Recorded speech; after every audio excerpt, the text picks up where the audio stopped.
Hello, everyone, and welcome to the University of Maine Cooperative Extension's Electric Pressure Cooker webinar. I'm Lisa Fishman, nutrition professional in Aroostook County, and I want to thank you for joining us today. This series of cooking webinars takes place twice a month, every other Tuesday. These webinars will deliver current research-based recommendations for healthy cooking using some of the great produce from Maine farmers. We'll include tips for shopping local and food projects that will keep you busy and engaged this winter. We will be joined today by my UMaine food team colleagues, Kate McCarty, Laurie Bowen, and Vina Lindley. The mission of the University of Maine Cooperative Extension is to help Maine people improve their lives through an educational process that uses research-based knowledge focused on issues and needs. Our educational programs include agriculture, horticulture, including master gardeners, 4-H youth development, food safety, and of course, nutrition. And finally, we want to let you know that the University of Maine is prohibited from discriminating on the basis of race, color, national origin, sex, age, disability, and reprisal or retaliation from prior civil rights activities. Today, we're going to focus on using electric pressure cookers. We'll cover what they are and why you'd want to use one, as well as some tips for getting the most out of these popular appliances. But first, some housekeeping. We have our webinar set up so that you can hear and see us, but we can't hear or see you. But we want to answer your questions, so please ask them as they come up for you during our presentation by using the Q&A feature, which is located at the bottom of your Zoom screen.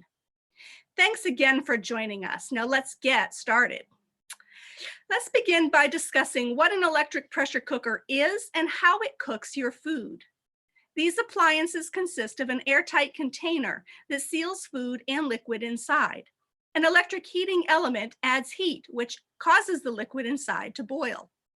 By not allowing the steam to release, pressure builds inside the container. This then increases the temperature inside the container and cooks your food in a shorter amount of time. The benefits of a pressure cooker are that it saves time and energy during cooking. You can cook a dish in a crock pot for 6 to 8 hours, or get the same effect in a pressure cooker in just a few minutes. It won't heat your house up on a hot summer's day, and it's portable enough to take on trips, and it doesn't require you to hover over it, continually adjusting your heat level. Pressure cooking was first invented in the late 1600s as a stovetop process. The pressure regulator keeps the pressure from continuously building and prevents the pot from exploding. If you've ever done any pressure cooking or seen someone do it, the pressure regulator is what makes the clattering sound. It is regulating the pressure inside the pot by continuously releasing and building pressure. To make this process electric, scientists created an appliance with sensors inside the pressure cooker that monitor temperature and pressure. This evolved into the electric programmable pressure cooker with preset buttons that cook foods at certain pressures and lengths of time. We'll cover the different presets available on electric pressure cookers a little later. By far the most popular electric pressure cooker today is the Instant Pot, but that's really just a brand name that is often used interchangeably with the term electric programmable pressure cooker, like Kleenex is for tissues and Band-Aid is for bandages. There are numerous brands of electric pressure cookers on the market, and they all vary a little from brand to brand and model to model in their operation. Kate is going to cover some of the pros and cons of the 3 different models that we have in the demo kitchen in just a little bit. We will be covering the basics of using an electric pressure cooker here today, but before we jump into that, Kate has some very important information to share with you. Hi everyone, thanks Lisa. So yes, I want to talk about canning and electric pressure cookers. I absolutely love canning, and so I am very sad to say that these appliances are not recommended for canning. So you can see the manufacturers really market them as something that you can can in. So we hate to run counter to their marketing, but unfortunately the research indicates that these appliances don't get hot enough for long enough to take the place of your stovetop pressure canner. So electric pressure cookers are also not big enough to maintain the proper amount of heat to safely process jars. The USDA recommends that you use a pressure canner that's no smaller than one that can fit 4 quart-sized jars inside of it. You can see that's not possible with this Instant Pot model I have here. And even the biggest electric pressure cookers wouldn't meet these requirements. So unfortunately, the manufacturers of these appliances say that they can be used for canning low acid foods and market them as a time-saving approach to home canners. But if the manufacturers have research that supports the safe canning of low acid foods in these appliances, they haven't made it publicly available for independent review. And studies by cooperative extensions around the country have shown that these cookers don't get hot enough for long enough to safely can in them. And we will be including some of those studies in the resources that we'll send out after the webinar. So today, fortunately, we're gonna show you how to cook in them, but unfortunately not how to can in them because we don't recommend it. So from here on out, it's all it's all cooking, and we wanna hear from you. If you have used one of these before, what did you make? So we've got a poll for you to participate in, all things pressure cooking. What did you make in your electric pressure cooker? So meat, vegetable dishes, grains like pasta or rice, soup, stew, hard-boiled eggs, or dessert. And of course, if you haven't used one before and are just here to learn what all the buzz is about, we got an option for that too.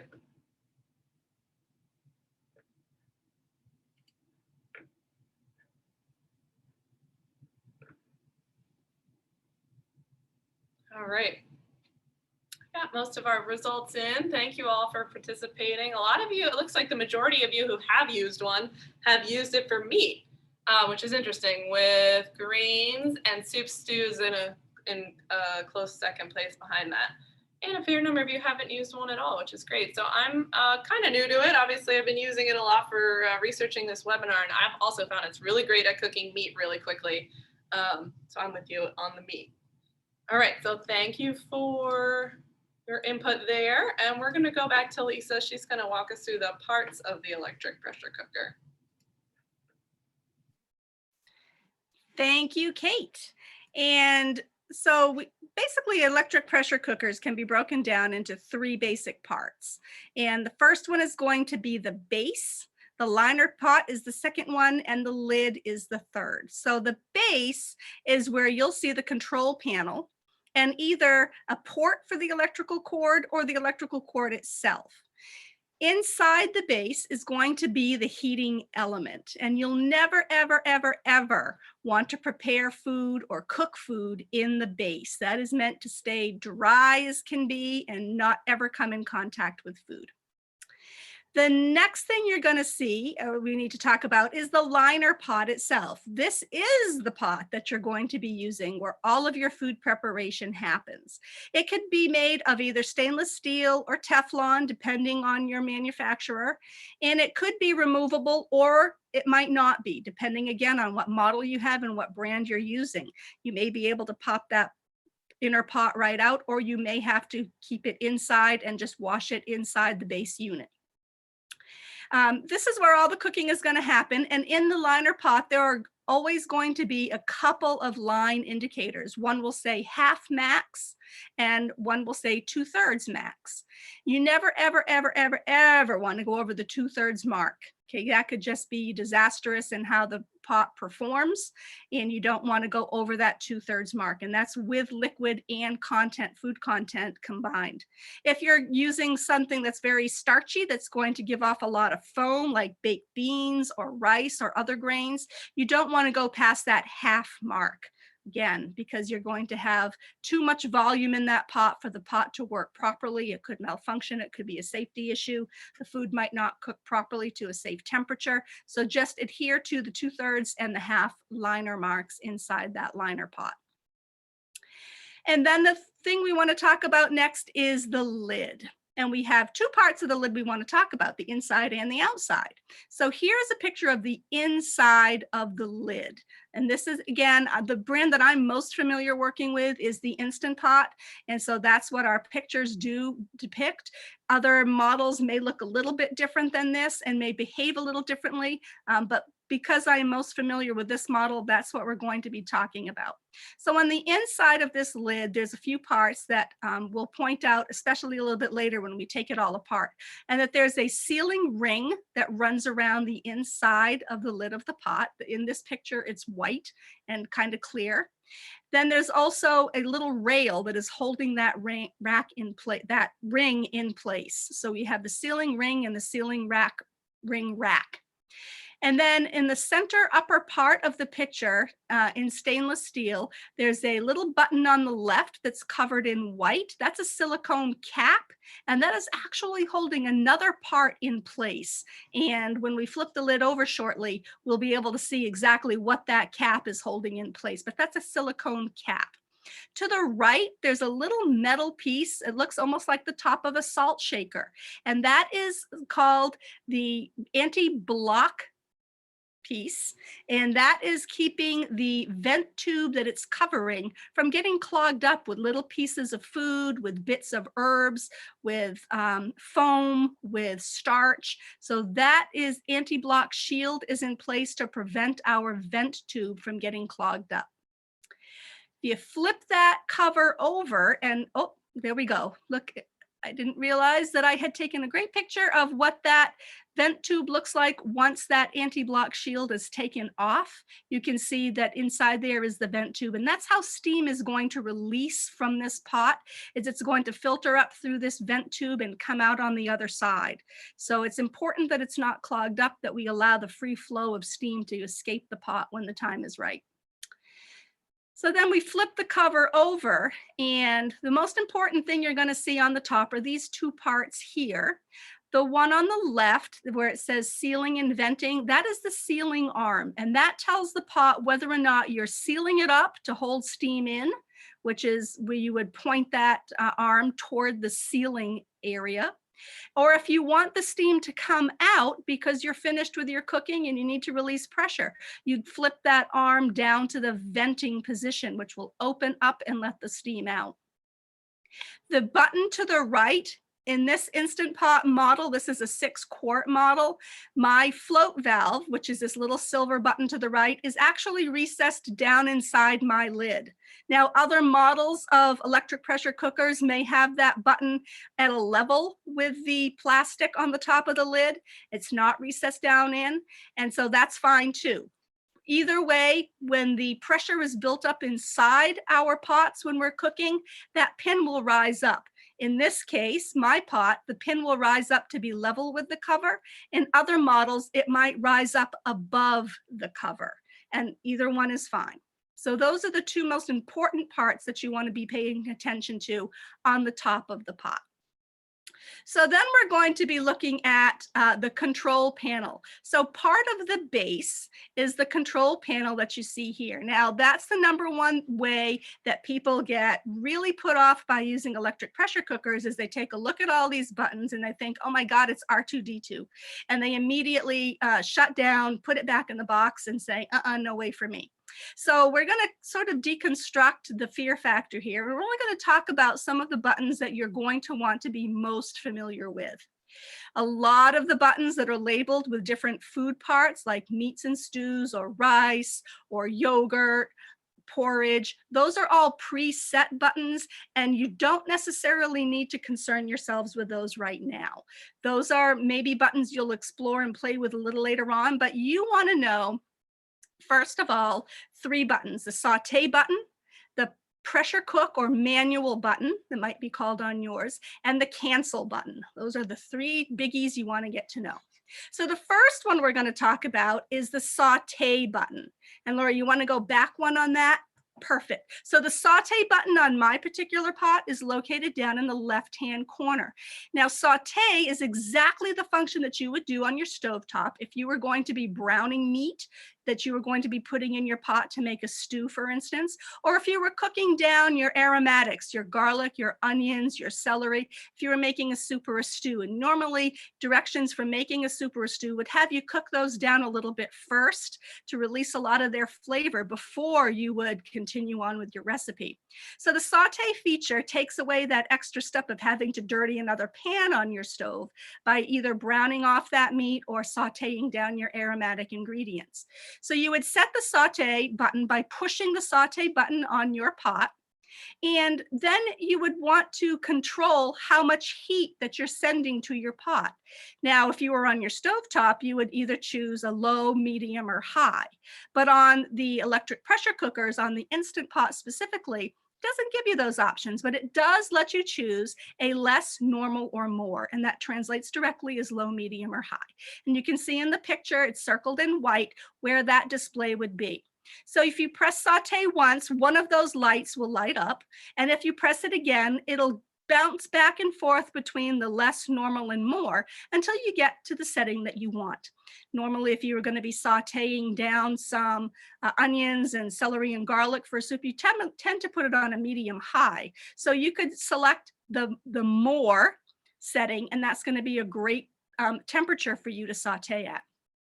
Once you select saute and you select your heat level, if you do nothing for 10 seconds, the pot is going to register the command that you punched into it, and it's then going to proceed to heat. Now, just like if we had a pot on the stovetop that we were heating up to saute something in, you don't normally put things into a cold pan. So you're going to wait while the display turns to on, and it's going to tell you that it's heating. And then you can safely start sauteing in your pot when the LED display says that it's hot. This is a step that a lot of people miss. So it's a great one to point out that will tell you when the temperature on the bottom of your pot is hot enough, given the temperature level that you gave it to heat to. At that point, you can go ahead and saute whatever items you have. It will possibly cool down a little bit and go back to on, and it'll keep throwing heat out until it gets back up to hot. The more food you put in, it changes the temperature of the surface. So it might cool down a bit and then have to come back up to temperature. But you'll go ahead and keep sauteing, and then you'll be able to finish up whatever you need to do. And before you go to your next step, it's always wise to deglaze, especially if you've been sauteing beef or something with a flour coating on it, for example. You don't want any of those food bits to be stuck on the bottom of your pot, because that'll cause you trouble further down the road. You might get a notice that your food has burned on, so you don't want that. So always deglaze your pan after you've sauteed. When you're finished with your sauteing, you can go ahead and hit the cancel button, and that'll stop all the heat from going to your pot, and you can safely proceed with your next step. The next button you're going to want to get to know is the pressure cook button. Now on some models, this is called the manual button, and some models it's called the pressure cook button. But this is the one where you take more control of exactly how long you want to cook your food. So that's what sets it apart from some of those preset buttons that are up above. So you get to choose how much time you want a particular food to cook. Now, when you're sauteing, you don't want to put the cover on because you want to be able to get in there and stir around and move the bits of food around. When you're pressure cooking, you will want to put your lid on because you want to keep your steam building up inside. So after you have added your food to the pot, you're going to go ahead and put your lid on, and you'll put the lid on and you'll twist it into place. And then you want to make sure that you set that sealing arm that we talked about before to the sealing position. It won't move all the way on top of the word sealing, but it will be, you just nudge it over as far as you can in that direction. Once the lid is on and you have chosen pressure cook or manual, it's going to ask you how much time you need to put in there. So you're going to use either the plus or the minus buttons, and you're going to toggle up your time. Now, your pot will remember the time that you last put into it. So if you cook something for 40 minutes and you only need to cook something now for 1 minute, you'll need to use that minus button and toggle down until you get to the 1 minute. But once you toggle in your time, once you have your pressure selected and your lid is on in the sealing position, if you do nothing for 10 seconds, the pot will turn on and the indicator will read on. And then you'll be able to just wait until the pressure builds. Once the pressure is built, your float valve will rise up, indicating there's pressure in your pot. You'll proceed with your cooking time. Your time will slide back up onto the LED screen and it'll count down until your food is cooked. Once your food is cooked, you will release the pressure, and Kate's going to tell you how you'll do that. And you won't open your pot until your float valve drops back down all the way, indicating that all pressure is out of the pot. I know it sounds like a lot of steps, but once you've done it a couple times, it'll come pretty naturally to you. And Kate is actually going to show us what all of this looks like, because she's going to actually use the pot in the demo kitchen right now. Thank you, Lisa. So yes, I'm going to show you all how to steam broccoli in an Instant Pot, which we picked because it has a 1-minute cook time. So we are hoping that it is a quick demo for doing on camera. So to begin, I have my Instant Pot plugged in. You should be able to see the display says off. Yep. I've got my washed and chopped broccoli, and this is the recipe that we're steaming the broccoli. So I'm going to use the steaming trivet rack that comes with it. So that goes in the inner pot there. And then we'll add a 1/2 cup of water. So it's always important to add liquid to your Instant Pot. You should not ever run it without any liquid, because it's a steam process, and so it needs something to turn into steam. And then you add the broccoli, making sure, I'm doing my best to make sure it's on the trivet for the steaming rather than just boiling in the water there. Okay, broccoli's happy in there. And then we'll apply the lid. So this has lines you can line up. It took me a while to have it come naturally, but it goes on there and locks. It makes a little chime when it's locked. And then we're going to just pressure cook for 1 minute. So pressure cook button will give you your timer, which I just set to 0 to show you how to then set the timer. And I'll press the plus. And you can see the LED also is lit up on the more, which is equivalent to high heat. So we're pressure cooking on high for 1 minute. And then you just do nothing, and it'll tell you that it accepted your commands and it's on its way. So it will do its thing. It's going to build pressure in there. The electric heating element is going to boil the water, which will turn to steam. Oh, one other thing I didn't double check, but is correct. When you put the lid on, you want to make sure that your little arm is to sealing. We're sealing in the steam to allow it to pressure cook. So make sure that it's on the sealing setting. And then the steam will build inside. It will cook our food. Once it's reached the proper temperature, the cooker will beep, and then it will start to count down the time. In our case, only 1 quick minute. So while this is doing its thing, it shouldn't take very long to come to pressure, but it will take a few minutes because there's not much in there. I'm going to talk about other models of electric pressure cookers. So here in our demo kitchen, we purchased these 3 electric cookers. They are the ones that were studied in the Utah State Extension study about canning at higher altitudes. So it's the same models as the ones from that study, which is the reason we have these 3. The Instant Pot 8-quart duo. So Instant Pot comes in 3, 6, and 8 quarts, just depending on the size of meals that you'll be planning to make in them. And this Instant Pot duo makes yogurt. I did make yogurt using this, and I found it really easy. I've also made yogurt on the stovetop, and it just requires more attention. So I absolutely loved making yogurt in my Instant Pot.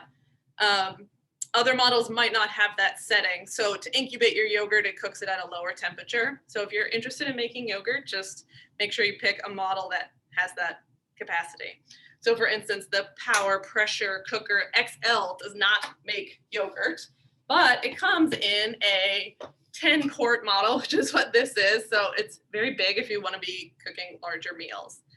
This one apparently is good for people who like presets. So these preset models where you can just put beans or chili, what else is on there? Risotto, just press a button and it will apply the program as far as the time and the heat intensity for that particular food.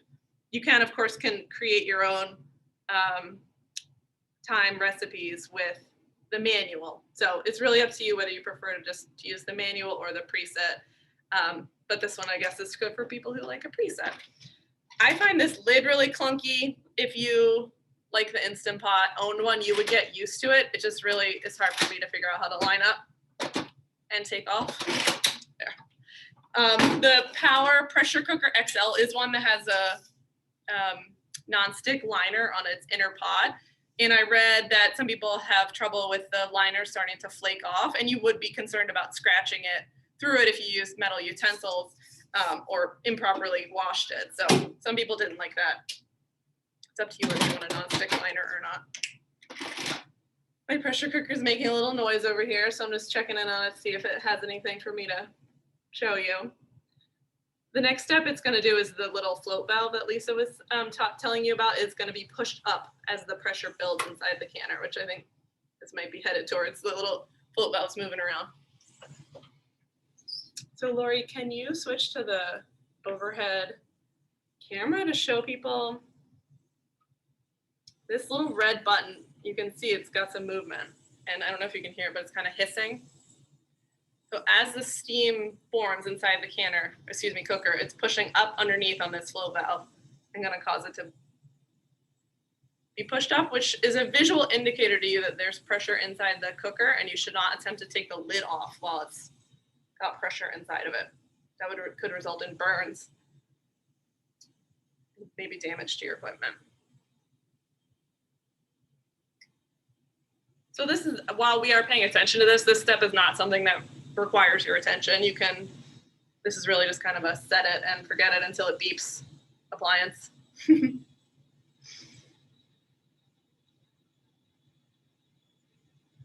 There's a little bit of steam coming out of it, but that will be blocked when there you go. I don't know if you can hear that, but the float valve, it stopped hissing because the float valve is all the way pushed up.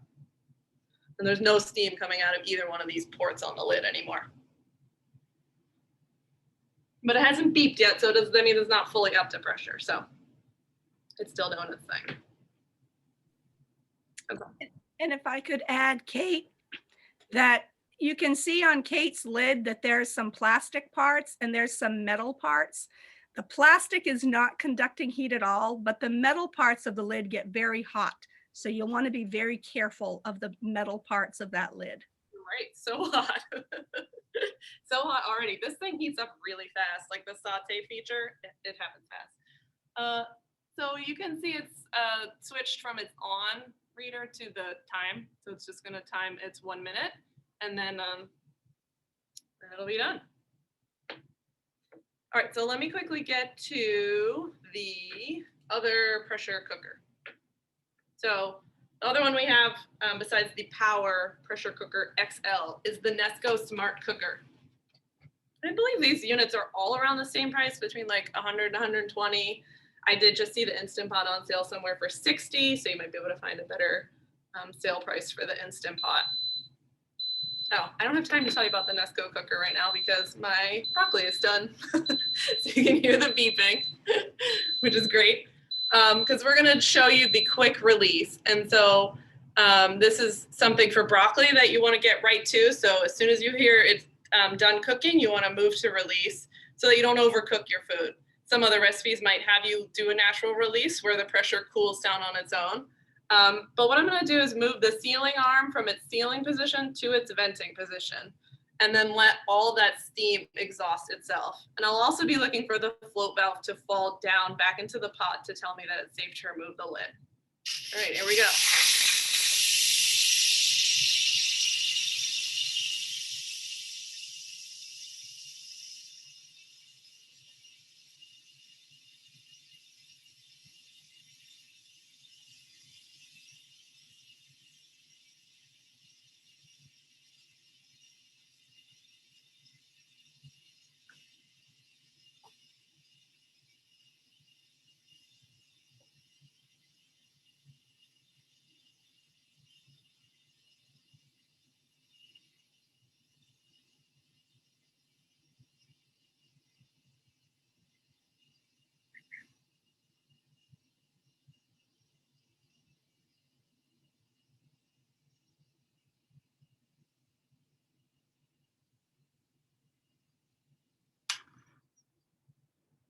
So the steam exhausted itself, and right around towards the end there, the little float valve fell down as well. So you can see there's no more steam coming out of the lid, and the little red button is back down under the lid.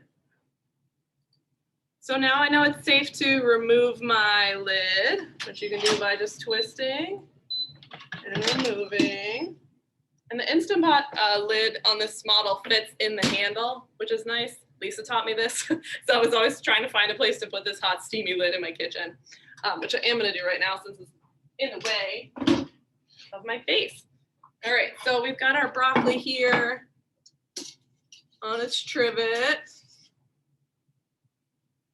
So I've got perfectly cooked broccoli. Looks great. And there's still a little bit of water left in there. Frankly, might be a little overcooked. I might have done 0 minutes next time. The great thing about Instant Pots is you can always learn and apply your lessons for the next time. I did want to mention about that quick release. You can see it let out a considerable amount of steam. So here I have this hood on a peninsula, which is great. But if you are at home and have it on your counter under your upper cabinets, what I do is I turn it around so that the lid, the ceiling port, or the arm of the lid is facing out into the kitchen rather than being right up under my upper cabinets, because I don't want all that moisture going up under my cabinets. So I'd rather have it come out into the room. So just be aware of where when you do that quick release, where that steam is going to go. If you do a natural release, you do not use that sealing function, the venting function, excuse me. You'll just leave it on sealing after the cooking time and let it cool naturally. And that can take anywhere between 30 and 45 minutes, depending on what's in it. But your food is also cooking while it's in there. So versus this, where we cooled it down very rapidly to get the food out. If it's something that would benefit from a slow cook, it might call for the natural release.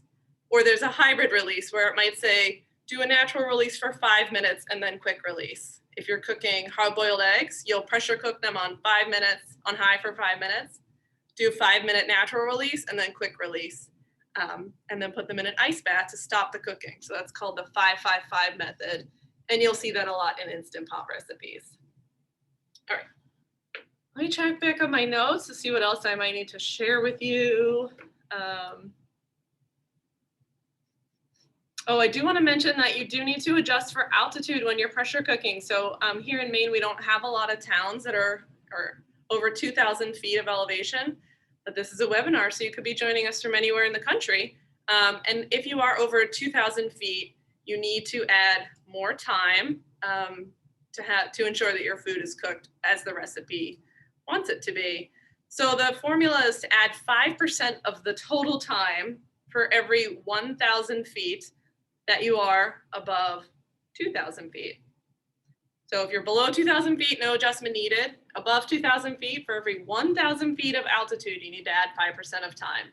And if you're at a high altitude, you are probably used to making adjustments while you're cooking, and pressure cooking is no exception to that. Okay, let's check in with Vinia about questions. So I wanna make sure we have plenty of time for people who might have questions. Great, thanks, Kate. We did have a question going back to Lisa when you were talking about the saute function. Is that a function that would happen without the lid on? Yes. When you're sauteing, you want to keep the food in your pot moving around. And so you'll be using most likely a wooden spoon or some kind of a utensil that's not going to scratch up your pot, especially if you're using one of the Teflon liners. You definitely want to use a non-abrasive kind of utensil, but you want the cover off so you can keep working that food and moving that food around. Nice, thank you. And then let's see, somebody makes a point about the fact that different capacities of different sizes might take different times to get up to temperature. And then we have another participant who points out that the steam, that when the steam is released, there can be it can be somewhat dangerous. I wonder if either one of you want to speak to that in terms of avoiding burns. Sure. One of the things that a lot of people find is that it is very intimidating when that heavy amount of steam comes out from the release pipe. And so Kate demonstrated greatly that you definitely want to keep your hand to the side of the steam release, not push that knob over, from the side. If that still feels a little uncomfortable, a lot of people will use a long handled spoon. I don't have one out right now, but they'll use that long handle of a spoon and they'll nudge that from afar. What I don't recommend, and what the manufacturer does not recommend, is throwing a dishcloth over that lid and releasing it that way. That could actually clog things up and impede the release of the steam. So it's not recommended to toss a towel over your cover and release it that way. But certainly they have new models now, just an FYI, that the steam relief, the lever type of release is now being replaced with a button that's far removed from where the vent pipe is. So your hand isn't anywhere near that. So the newer models of the pressure cookers did listen to consumer complaints and separated the two so that there is much less chance of getting a nasty steam burn. Great question. Thanks, Lisa. It looks like we are at time for questions here. Do we want to move on to the next section? And we do have quite a few questions coming in, so we'll get back to those. Okay, I'll move through this next part very quickly. How's that? So we're going to talk about taking apart and cleaning and storing your electric pressure cooker. And so that's one of the things that makes this particular device really great to use, is that most of the parts are dishwasher safe and you can really do a great job cleaning. So we said we have the outside of the lid, and the inside of the lid is what we're going to focus on for here. What I'd like you to know is that you can reach right into the inside of your lid and you can pull out your sealing ring. You can just rip that right out, and that can go right into your dishwasher or your dish pan, and you can wash that with nice soapy water, dishwasher detergent. That's great. Be aware that this is going to take on odors from whatever you've cooked in your pot. And so people have tried vinegar, plain white vinegar. They've tried using baking soda, different detergents to reduce the odors on here. The more quickly you wash this after each use, the less the odors will build up. But if it's really problematic, you can also buy additional sealing rings so that you can, and these are color coded, so they're great. You can assign a different color for particular dishes. So if you're a person who makes a lot of chili, this one will start smelling like chili. If you then wanted to make a cheesecake, you don't want chili smells going into your cheesecake. So you could assign another color to being when you cook sweets and dessert types of things in your pot. So you'll remove your silicone ring right from behind that rail. And then we talked before that there's these two parts. Here's that little silicone cap that's holding in place that float valve. But if you hold the float valve in place with your finger and you pull that silicone cap right off, it's just a little thing, you can pull that down and then your float valve will fall right out. And your float valve is just a small thing here. There's some holes in there you can see, and you want to make sure that those are clean out every time that you clean your pot. Make sure those holes are not clogged up. So now I have a hole going right through here where my float valve was. And then I have this metal cap. Now that's my anti-blocking shield.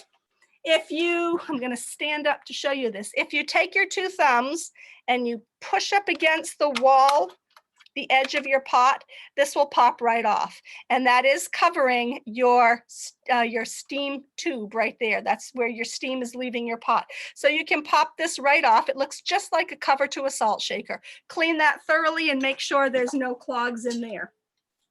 And then on the top of your pot, we talked about the pressure arm that pulls right off. And you can get in here now and clean and get any starch buildup or any food buildup that's in there. If you cooked a soup and there's some broth buildup in there, now this whole lid can go into the dishwasher and your silicone ring can go into the dishwasher. From a personal perspective, I would hand wash these smaller pieces just because I don't want them coming out and flying around inside my dishwasher or possibly getting lost. So I would wash those by hand, but they are dishwasher safe if you have a basket or something. something. To put these back together, again, once this is washed and dried, you're going to tuck your sealing ring right back around the rail. And you want to make sure it's all the way in. If it's out of place, then the next time you use your pot, you may not get your pot to seal. You may not be able to build pressure because you've got a leak because this isn't in place all the way. You will slide your your float valve back in place, hold it with your finger, and put that silicone cap right back on top. You'll take your salt shaker, you'll take your anti-block shield and pop it right back into place very quickly. And then you'll take your pressure arm and slide that likewise right back into place. And now you have your lid all clean. In some models of the electric pressure cooker, the Instant Pot is one. You'll also get a piece called a condensation cup. Normally that would just slide onto the back of your pot. And then whoops, it just popped off because I didn't pop it on enough. Up here when you're cooking, and Kate showed you how you can put your cover, the fin of your cover into one of these holes to hold your lid in place. That's going to allow a lot of condensation to drip down into this reservoir around here. There's a hole in that reservoir right here that allows that extra condensation to drip down and out of your lid, and that would drip into this condensation cup. After every use, you want to make sure that you remove this condensation cup and clean it thoroughly. I have seen some nasty bacterial buildups with lots of mold in these cups because people don't remember them. They're on the back of the pot. To clean the top part of your reservoir, this Instant Pot, the base unit is all attached. I can't separate them. And this reservoir around the top is formed around the liner pot, the base pot itself, which makes it difficult to get in there to clean. And if you were to buy one of those little foam brushes that you can get at craft stores, this goes in very nicely around the rim and allows you to clean around all the nooks and crannies and get a good thorough washing on the top of your pot without trying to twirl up little rags and get those in there. Whenever you wash your liner pot, mine is made of stainless steel, yours may be made of Teflon. They're pretty hardy, but you don't want to do anything that's going to outwardly scratch those up and cause them damage. Make sure they're thoroughly dry before they go back into your base. You don't want any moisture in your base at all, so make sure your pot is completely dry before putting it in. And I think a lot of questions if we want to take. Yep, I think that's the end of the cleaning part, and so we could probably go to questions if there's a few more minutes. I'd love to get to the anonymous one. So if you typed your name, we can follow up with you and your question after the webinar, but the anonymous people we just lose. So I'd love to tell one anonymous attendee that it is okay to put the appliance on a glass top stove or countertop. They don't emit much heat on the bottom. You would obviously not turn the stove on. And I remember my mother making some mushy overcooked meals with old-fashioned stovetop pressure cooker. Our electric one's better for texture. What do you think, Lisa? Excuse me again, Kate? Oh, what do you think about, is it easy to make better textured meals using an electric pressure cooker than a stovetop one? It can be, and that's going to be up to you, again, to monitor how much you cook your food before it goes in and how much time you give it specifically. And these pots, I believe they cool down a lot faster than the stovetop models. Even when you take your stovetop pressure cooker and put it under cold running water, I find it still takes longer for the pressure to come out. The electric pressure cookers lose their pressure much quicker, and that stops the cooking process. Mm-hmm. That's a good point. You have the quick release option on a electric one that you didn't have on the. Oh, let's talk about yogurt real quick. If you have a yogurt setting on your Instant Pot, can you adjust a setting to make, oh, if you don't have a setting, excuse me. So the incubation step is not really something you can replicate without the yogurt setting. Isn't that right, Lisa? Depends on the model. I've heard some people can use their saute feature If you're going to use the saute feature, then you have to monitor more closely, and you're also opening yourself up to scorching your milk on to the bottom of the pot, and that's never good. But I have heard people use the saute feature with some success. If you have the yogurt feature, it's just a much nicer, a gentler heat that brings it to that incubation temperature without scorching it on. Yeah, I don't know how you would do the 8 hours overnight on any other setting. Yeah. It's just a 100-degree environment. It's not very warm at all in there. And I don't know what other setting would replicate that. Yeah. Because all the rest are pretty high heat. And then if you aren't using it for incubating, you really could get the same results on a stovetop. Okay, so I think I got all the anonymous ones. So we did have quite a few questions, but we're out of time. So we will follow up with you on email if you have a question that we didn't get to live. Most definitely. Get those questions in and we'll be more than happy to follow up with you. It's a lot. It's a very popular device. It's a very, very popular concept. And there's a lot of questions around it because it is so popular.